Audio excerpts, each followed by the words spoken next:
নাম কি মেয়ে? কল্পনা। বাপের বাড়ি? নেত্রকোনা। স্বামীর বাড়ি? শরীয়তপুর। থাকো কই?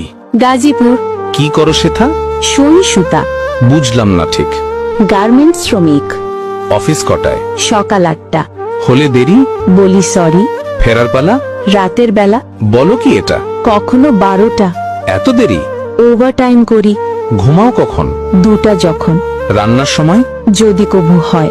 কখন জুটে? ভোরে উঠে। এত খাটুনি? তবুও বকুনি। বকুনি কার? সুপারভাইজার। কেন বকাবকি?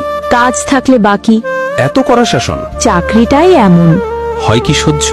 আছে ধৈর্য। হয় না লাজ? তবুও করি কাজ। কেন শুনি? কামাতে হবে মানি। মাসিক মাইনে? তেমন পাই না।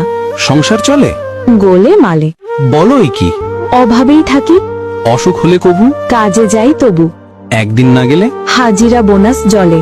রোগ যদি হয় কড়া? চাকরিটাই হাতছাড়া। ঠিক এভাবেই চলছে গার্মেন্টস শ্রমিকদের জীবন।